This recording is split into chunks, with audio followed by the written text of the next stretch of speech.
ladies and gentlemen, and we are always excited to have this guest on. This is Jimmy Dore. He is a stand-up comedian, political commentator, and the host of the popular podcast, The Jimmy Dore Show. His show is an increasingly refreshing broadcast mixing comedy and talk about the issues of the day and free from this now insanely restrictive confines of the mainstream culture that has put our society and so many on eggshells when they talk out in this world. I love listening to Jimmy's guests and listening to his commentary when he has them on.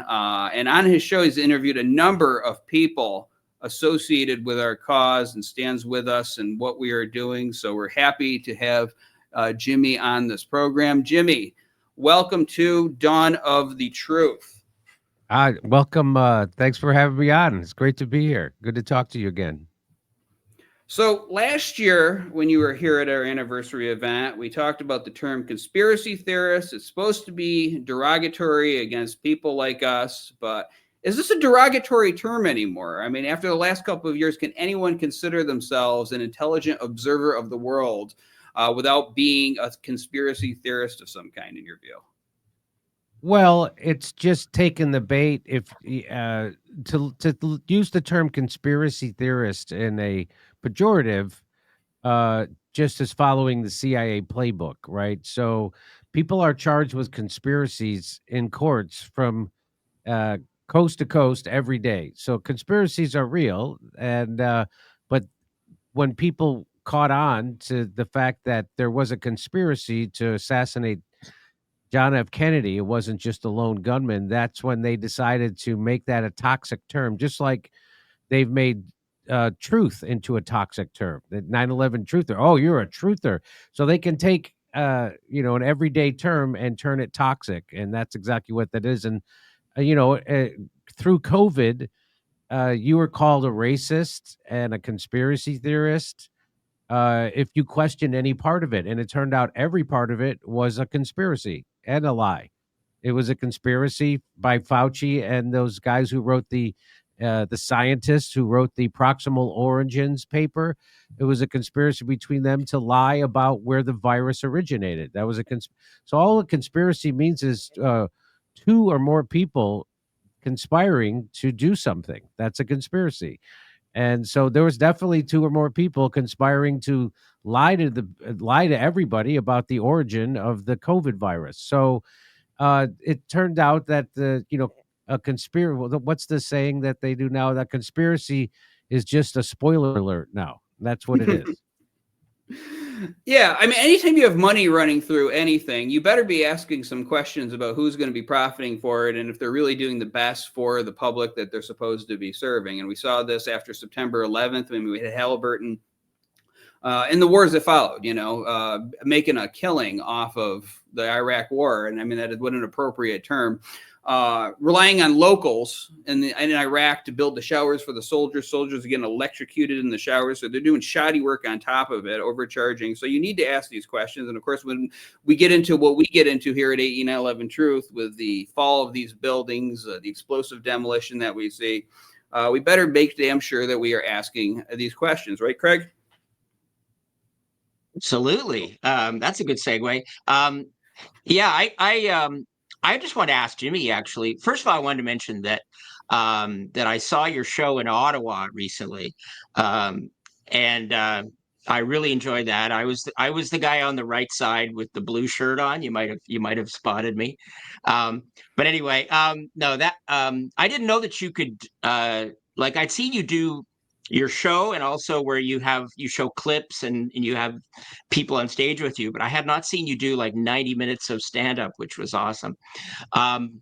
So my question, I guess, since Andy mentioned 9/11 and that's kind of one thing we focus on, I'm just wondering how you feel that event kind of fits into some of the other maybe deceptions that you've talked about over the years, COVID being one of them, and there are others. But how would you kind of place 9/11 in that? Do you think it's sort of part of the kind of the same pattern that you've seen in other situations, or what? Well, it's another one of those, who you going to believe, the government or your lying eyes. And so, I mean, there are so many. So, how could you watch Building 7 that wasn't struck by a plane fall into its own footprint, because of an office fire that we know doesn't burn hot enough to melt steel? Um, and you can watch that happen, and it was, and not have a healthy skepticism about the story you're being told. Uh, so yeah, it's, where would I place it? I don't know where I would place it, but it certainly, woke a lot of people up, just like the JFK assassination woke a lot of people up to, that, hey, there's some nefarious, deep state actors out there that are lying to you. And so, yeah, I think it woke a lot of people up, just like COVID did. COVID did. I haven't. That's the silver lining. It was horrible for lots of reasons, but the silver lining is that it woke a lot of people up, and it reminded people, to have healthy skepticism of the government, and of course, big pharma and corporations, and especially when they're going to, use authoritarian means. So I don't know if they'll ever be able to pull that off again, no matter. And it was mostly a scam. I think there was a virus, but it wasn't deadly. As Bill Gates admitted after he cashed in his stock from Pfizer and made a $500 million. He then said, "Well, we didn't know at the time that COVID had a low fatality rate. It affected mostly the elderly. It was a lot like the flu, but a bit different." So all that Yeah. over a flu. That's what they did. So I think that woke up a lot of people. Most of my audience, when I tour now, is a room full of people who were COVID skeptics, and they didn't have any Yeah. place. They didn't have any place to turn in the media, except maybe Joe Rogan and my show. And so it's it's a lot of people come up to me and they tell me, "You've kept me sane during COVID," and so I'll take that as a compliment, because they're constantly being gaslit, just like they're gaslit about 9/11 and gaslit about Building 7. And, it's gaslit about the Afghanistan war for 20 years, the Syrian war. We predicted at our show, not that because we're geniuses, it's not hard to see what was going to happen in Syria, that if you did succeed in toppling Assad, what would fill that vacuum of power would be Al Qaeda, and that's exactly what happened. Now it's being run by the guy who used to have a $10 million bounty on his head by the State Department because he was the leader of Al Qaeda in Syria, is now running Syria, and thinks he's a fine young man. And he also wants to work with Israel, which, again, talk about another conspiracy theory. That's probably just a spoiler alert. Um, so I forget what their question was now, but I'll stop there. Well, it's good to hear you saying this. And, we've been beating our head against the wall at AE 9/11 Truth, trying to just bring very basic scientific facts before whatever proper authorities exist in the United States to do something about this issue. We've had films where it's just expert after expert paraded in front of the viewer talking about this topic. But what I've seen, and this sort of reminds me of the phrase politics is the downstream of culture, is where we get most traction is when people out in the pop culture talk about this issue. They don't even have to get very technical about it, but it gets a lot of attention. For instance, when you bring one of our people onto your show, or you just talk about this issue, so many others. And really, because so many people have turned off mainstream media, you are the culture now. You and people like Joe Rogan, Tucker Carlson, and all of this. And it's great to see this happening now. Do you think that even 24 years later, if the comedians, the artists, the singers continue hammering on this issue, that we can get justice through these means, where just a simple scientific facts being laid out for the people of the world have fallen short over those years? Do you think that the artists can lead the way on this issue and getting justice for those people? I've been let down by artists a lot lately, so I don't know. It doesn't seem to be on anybody's mind.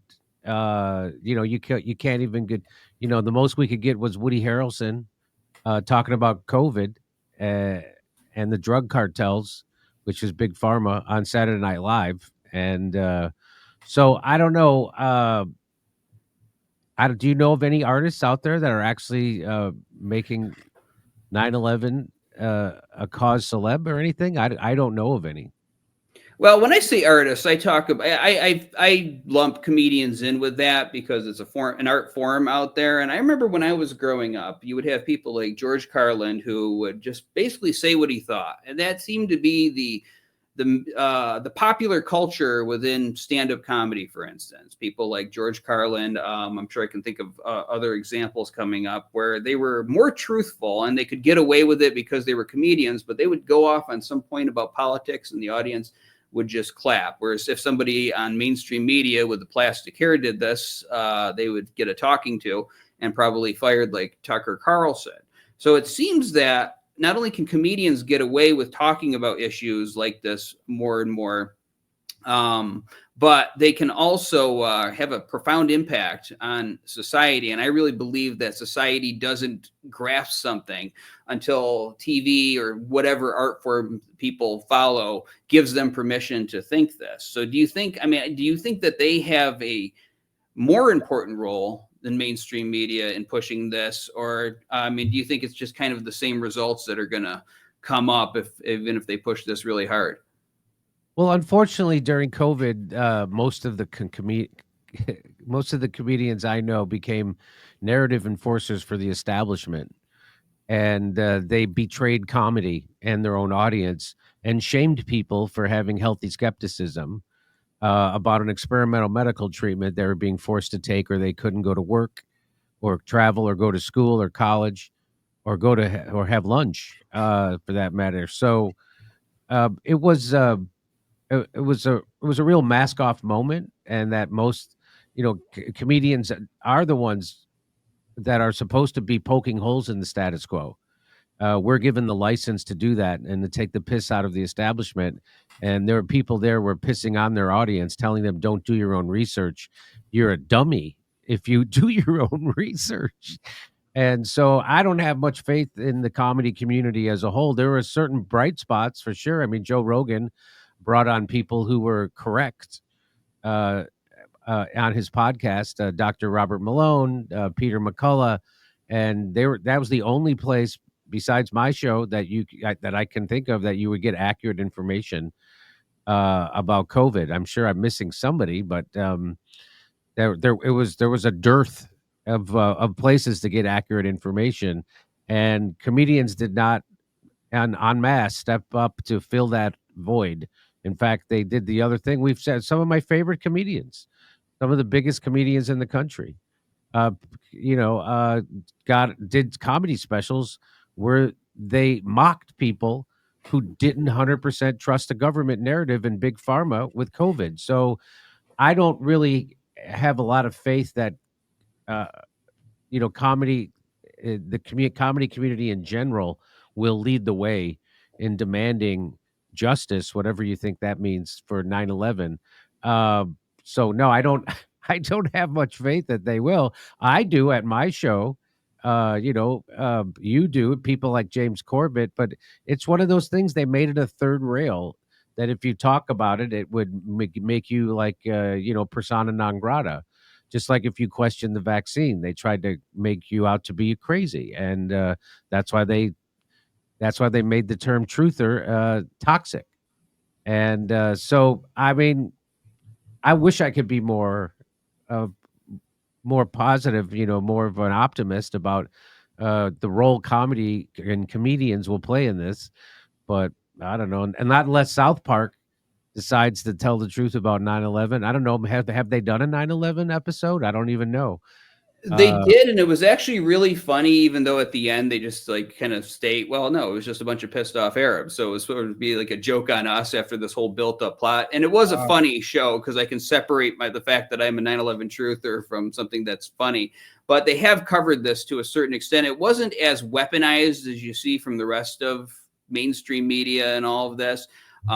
So it was an early attempt, and the fact that they were covering it, this was like back in, I don't know, I'm guessing like 09 or something they did this. The fact that this was even on TV at all was a big deal in our community. So yeah, they have covered this, but I'd like to see them revisit it though at I some would point. too. Could I just jump in, Andy, for a second? Sure. I just want to say, Jimmy, your experience during COVID with your fellow comedians, I felt a real parallel in my situation, even though I don't know any comedians particularly, but I have sort of a circle of friends. A lot of them are journalists, and journalists, if anything, were as hostile to the doubters and the Yeah. dissenters as the comedians were. In fact, it's kind of embarrassing when you look at it. Like the whole point of being a journalist, I mean, why I got into it was to tell the truth and to unearth unpopular truths, and it was quite a shocking thing to experience. But it was very similar to what you talked about, and I just wondered, like, what we've seen in the last few months and couple of years, and I think you've been kind of leading the way on this, but there are podcasters now that are openly comfortable talking about 9/11 that I don't think would have done so not that long ago. You get Candace Owens now, and I mean Tucker Carlson will mention it, and Benny Johnson, and different people like that. So it may not be the comedians, but do you think there's sort of reason for optimism, just because the the podcasters are talking about it? Well, yeah, I mean, it's definitely more people feel comfortable to talk about it now than did before. I think it's also because there's a whole nother generation of people that didn't live through the trauma of 9/11 that are grown-ups now, right? So, someone who was born shortly before or after 9/11 is now, uh, out of college, or right? Yeah, you graduate college when you're 22 or something. And so yeah, they're like out of college now, so they're all grown-up people. And why wouldn't they question 9/11? They didn't live through that trauma or the shame of not being able to question it. Uh So I think that's also like a positive thing going forward, that there is, a whole generation now of people that didn't live through the trauma of it, so they will be more apt to question the official narrative. And if they ever are told the facts about how George Bush and wouldn't testify the 9/11 commission unless Dick Cheney was there to hold his hand, and neither of them would do it under oath, and they would only do it in secret. I mean, it just goes on and on and on. Once they learn that, you're like, holy cow! And of course, it's never talked about in the mainstream news, that kind of stuff. And it was funny right after uh, Saudi Arabia didn't renew the uh, dollar arrangement, right? That the headlines were that the Saudi Arabia not renewing the petrodollar, which if people don't know what that is, it was the underpinning for why the United States dollar is the reserve currency around the world, which underpins our economy. And if that goes away, our economy will crash.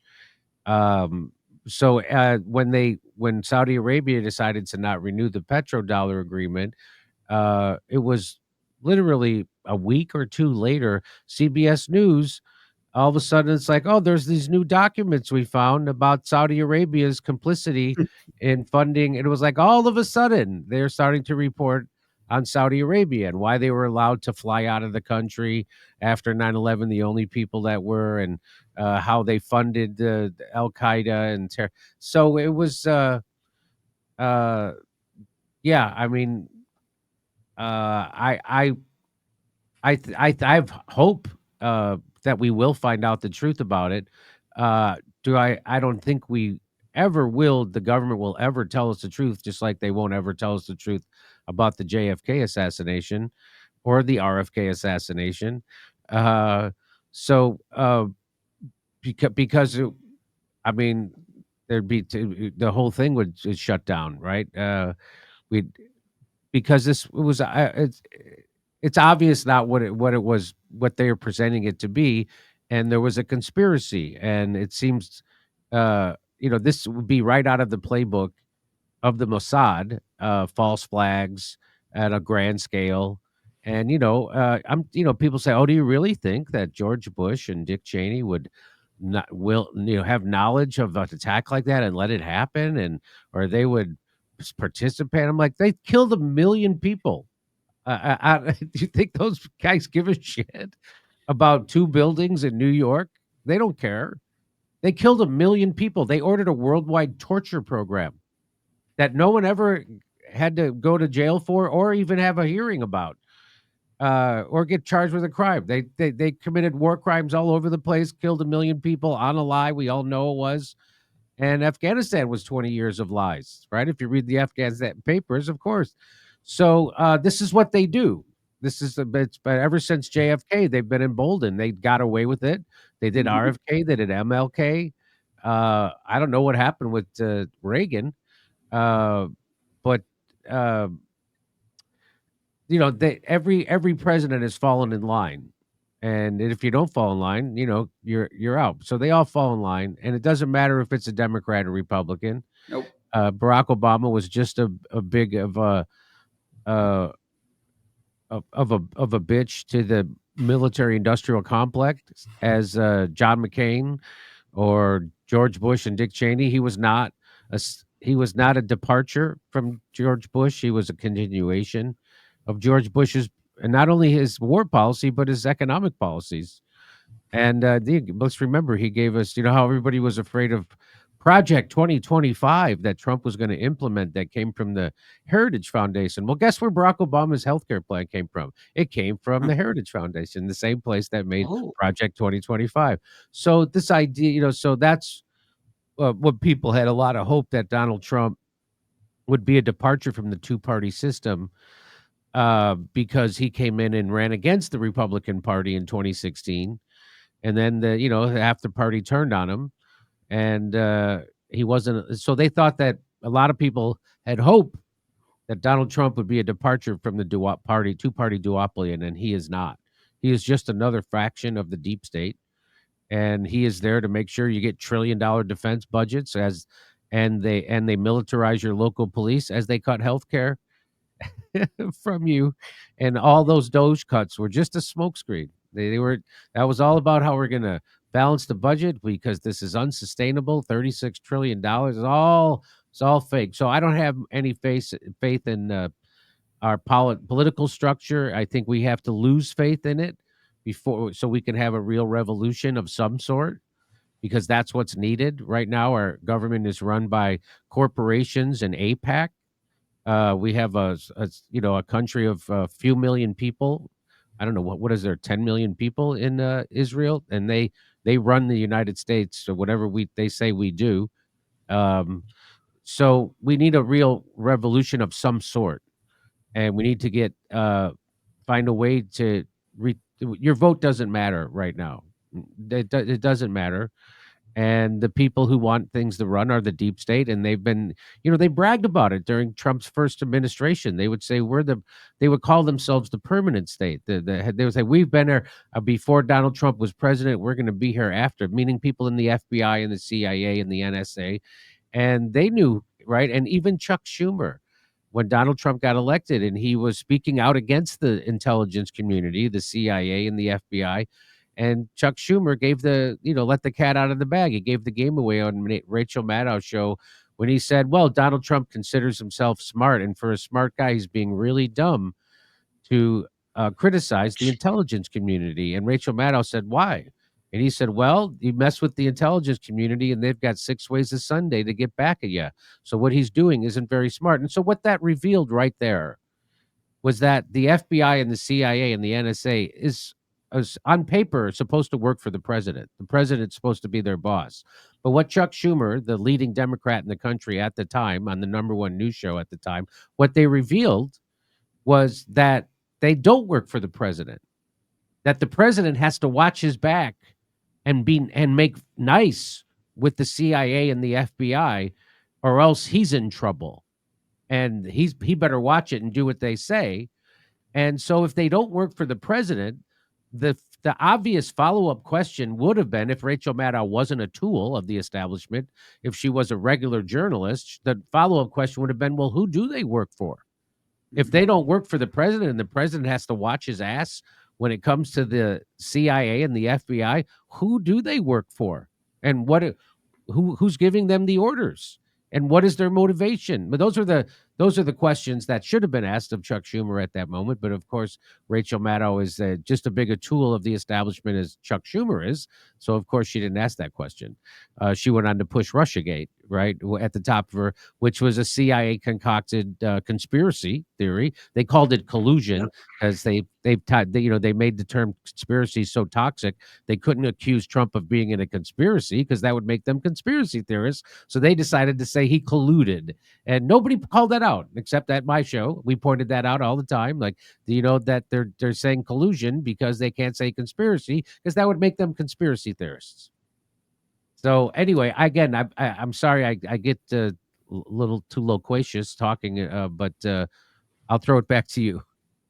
No, I mean, because you actually touched on things I was going to ask you about. I mean, yeah, I voted for Trump, and it's not that I was standing at a MAGA rallies with a tear in my eye over this. It was like, these were my options, and I was concerned about nuclear war, but I also thought, he was promising a lot of stuff about the deep state, and when he came into office, he had that whole big show about, signing those executive orders to look into conspiracies and to try to clamp down on the deep state. But then he took a wrestling heel turn by the spring where we're suddenly attacking Iran for unknown reasons, and Israel can do no wrong. And, suddenly there's no problem with the Epstein case. There's nothing to see here.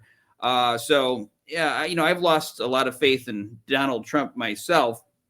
And I see like this society though, like the younger people coming up. Like the way I always say it to my friends is that, how is it that I feel like I'm cooler than the younger people? Because there's a lot of self-censoring going on out there, for instance, and some of this is enforced by like YouTube. Like I have to use the word unalived instead of another term for risk of something happening to AE 9/11 Truth's channel, for instance. And you see a lot of self-censorship going on, whereas in the past it was like the young generations always rebelled. There are a few notable exceptions out there.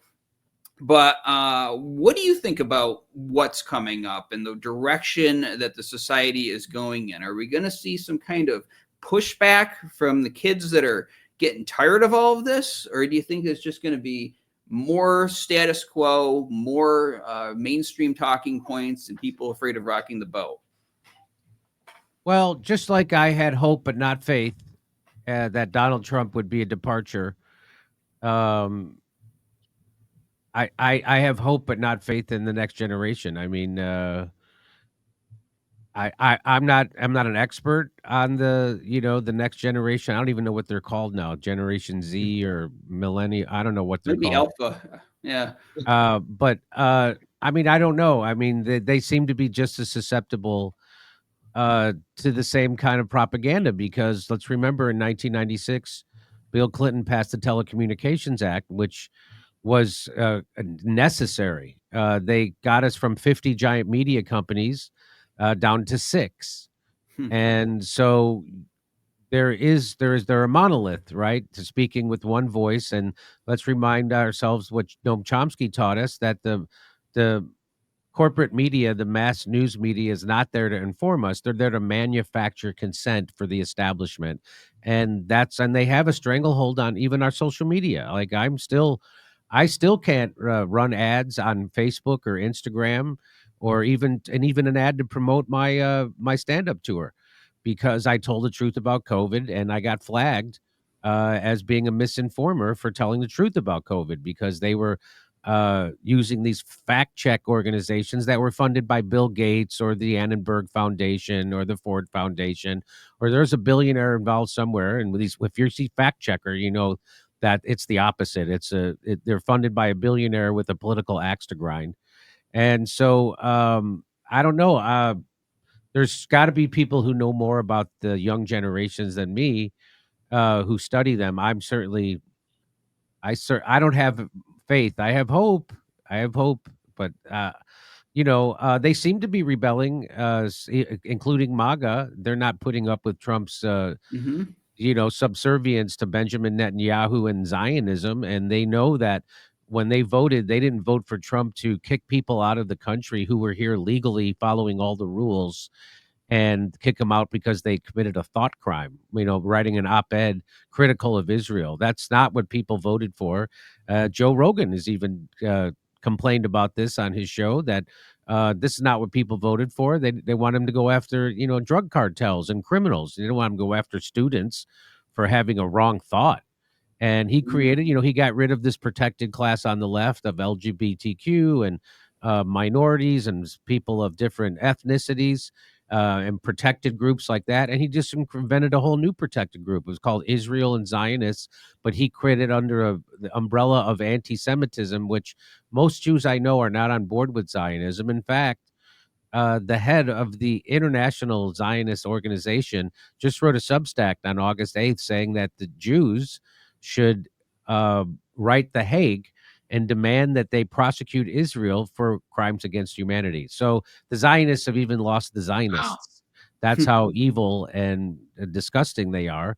And the MAGA I've known have always pushed back against Trump on that, and they see that he's lied about his commitment to free speech, that he just created another protected class, and it's not America first. It's not in our interest. It's Israel first, which is always, there's not one thing that between our relationship with Israel that has benefited the United States. It's been nothing but one war after another war, from the first Iraq war to the second Iraq war to the Syrian war to the Libyan war to Yemen, Somalia. This is all the greater Israel project.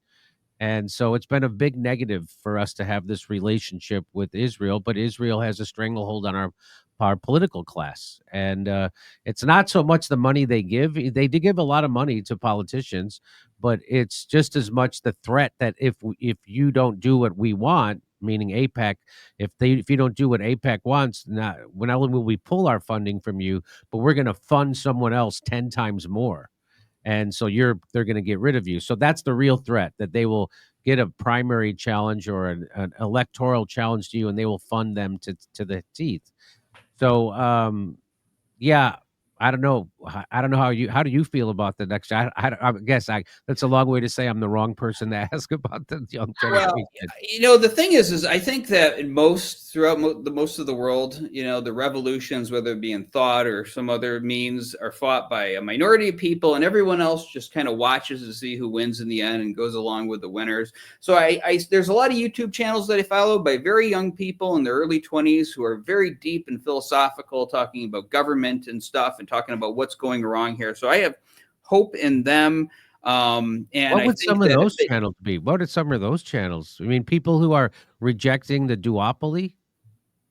Pretty much, it's like the culture has taken a hard turn with the young people because they've been brought up in this cell phone culture where everybody's just giggling at their cell phone all the time.